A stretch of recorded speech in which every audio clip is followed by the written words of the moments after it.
Doubts concerning the flow of time and the very nature of matter overwhelm you in Varanasi as nowhere else. Here one reaches the limits of the reasonable.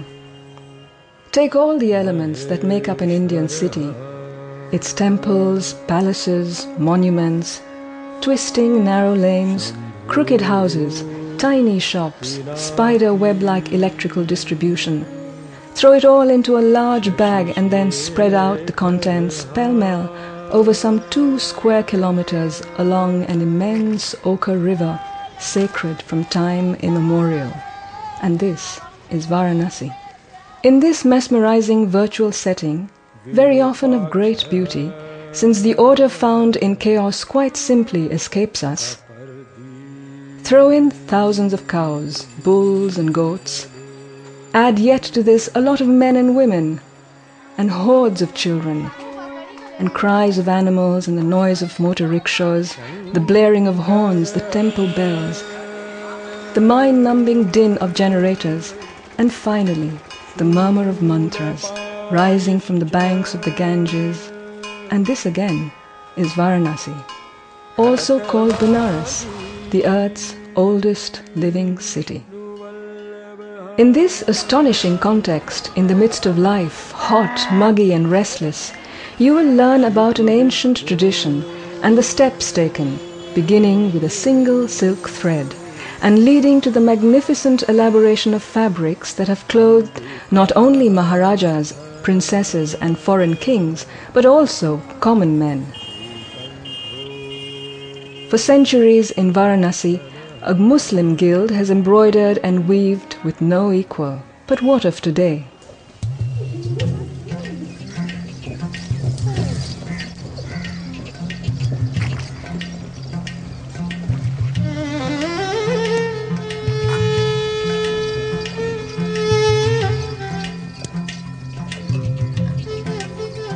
For millenniums, Varanasi has had a reputation for the finest weaving, exquisite designs and embroidery merited from the Mughal era.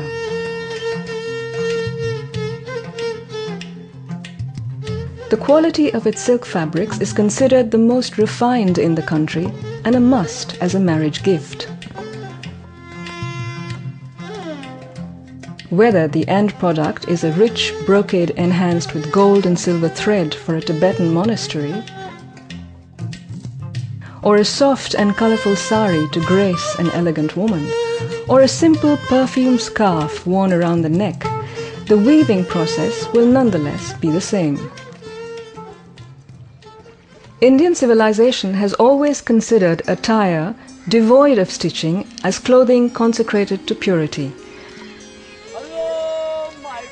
To wear cloth of a single piece encouraged integral unity.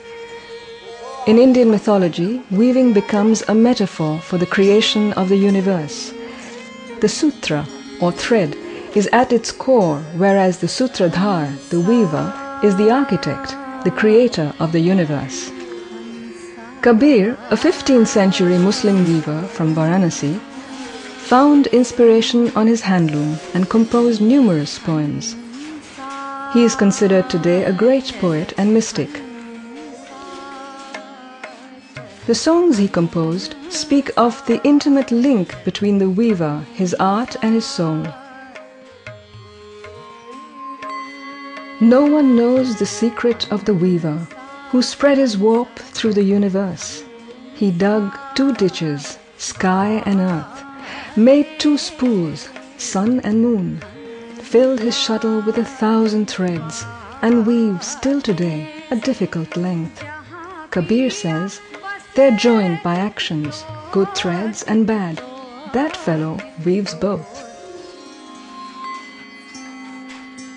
In the weaving communities of Varanasi, every small house, every street, every open space is taken up by men busy with kilometers of thread.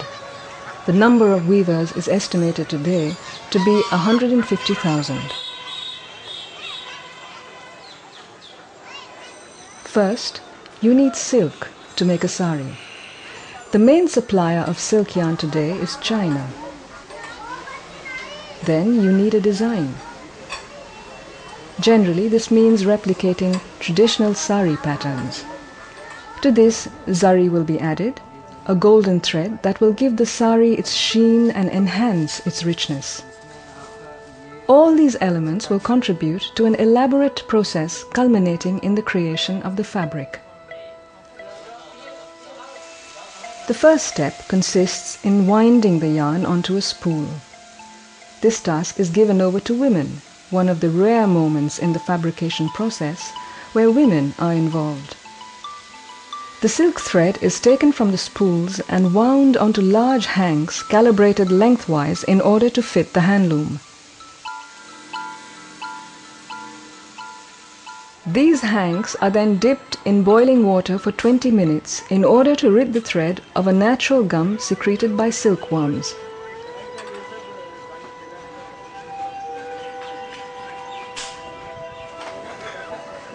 Following which, the yarn is dyed in large pots. The silk is then unwound in neighboring lanes and gardens. With a few cabalistic movements that escape comprehension, the hanks are taken apart and wound around a wooden beam. This beam is to be fixed onto the loom. All is ready, or nearly, for the weaving to begin, because this is also an essential part of the process. The sound of an ancient rhythm invades the lanes, and the weaver's repetitive gestures are as a dance.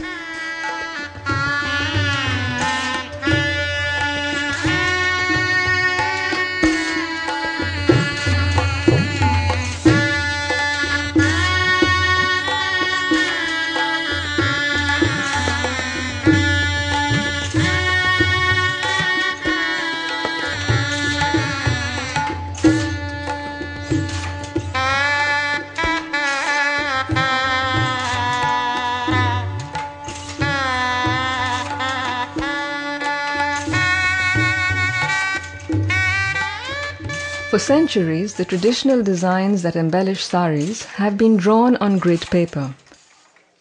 For these drawings, a craftsman will make perforated cards, a kind of binary system, ancient precursor of the computer, that guides threads through the handloom according to the motif. Each card corresponds to a single line of weaving. Before the appearance of perforated cards, the system in use was based on threads assembled on small wooden frames. This method requires a second weaver whose role is to pick out the threads to be lifted in position so that the design will unravel itself as the weaver moves his shuttle. This system has one advantage. It allows enough flexibility to achieve a more complex design. There are very few craftsmen in Varanasi today who use this system. ये हमारा जो पारंपरिक काम जो है अबाई काम ये हमारे दादा परदादे से This traditional work of abai has been handed over by my forefathers. काम बहुत They were masters in this work. उस वक्त जो काम They करते used to थे do वो very good work. as a profession काम नहीं करते थे. At that time, their work was not seen as a profession, but as an art. ये अपने पैसे को जो है करते थे. The sari's last but not least component is the zari. This is the golden thread, the determining element that gives saris their luxurious feel. To make zari, a pure silver ingot is melted and then machined in order to create a silver thread 30 microns in diameter. About 400 kilometers of thread can be made from 1 kilo of silver. The thread is then flattened so as to roll it around a silk thread that has been previously dyed. This thread is finally electroplated with gold. 1 kilo of finished product requires no less than the labor of 60 people spread over 22 days. Even after the weaving is done, the process is still not finished. Depending on the end product, further handling needs to take place. For example, cutting all the tiny threads left over from the weaving on the reverse side of the fabric to make it transparent and more supple. There is quality control, of course, and the ultimate finishing touch, folding. Despite appearances, for these disparate tasks to give shape to a sari, the weaving community needs to be organized. In fact, there is a highly structured hierarchy. First of all, we have the master weaver. Our family came from Persia about 1,000 years ago. Weaving is our traditional business and we have been doing only this. In most cases, the master weaver provides the raw material and organizes the work for the weavers. He is at the topmost rung on a high and complex ladder system that ultimately reaches out to small weavers who are often working for bare sustenance, if there is work. Despite all their hard work and talent, the weavers of Varanasi are facing extremely difficult times. The main problem of us weavers is the lack of support from the government. A bride is decorated in a Varanasi sari, but the weaver who makes the sari is naked and hungry. The zari has become very expensive and our product does not have any demand. We have to face prices rising up a lot. Right now, we are earning 30-35 rupees a day, which is less than the wages of a laborer picking up bricks at a construction site. Gradually, the number of looms in Varanasi has come down to 15% compared to old times. 85% of the weavers have quit the weaving industry, and still we don't get the market for our goods.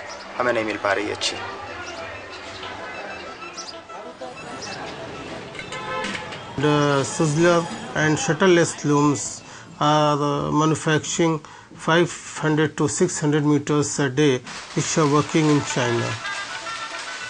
And hand loom can make a meter in a day. Therefore, we are facing very tough competition with China fabric. And unfortunately, we have no surplus silk yarn in India, and we are getting silk from China on high cost. We have very particular designs for saris only, but sari consuming is very less than earlier. Women are using the shirts, pants, jeans, skirts. So we have to diversify our product, and for that we need design and pattern of foreign taste. So the number of weavers is reducing. They prefer to become a roadside laborer than a weaver. They get paid more for that. In this work of weaving, one has to use both mind and body, but one doesn't get paid for it. Due to the enormity of this crisis, there are possibly 50,000 out-of-work weavers.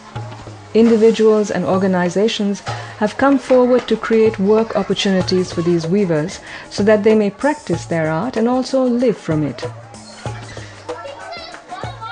The Danish company Bestseller, touched by the plight of this community, decided to place an order of 13,000 silk scarves as a New Year gift to their employees. These hand-woven scarves were made according to the same principles that are applied to sari making. The idea is to establish a collaboration with the weavers in order to bring them steady work, but also with the long-term objective to help them develop new designs and products more likely to be accepted by the European markets. By allowing their art to flourish, the weavers' community's self-confidence can also be re-established, a benefit to all. I think the company which are working for these 13,000 stalls, if they give more business, more production, it will be very good for the weaver of Varanasi. I myself and from all community of the weaver of Varanasi, we thanks them. Thank you.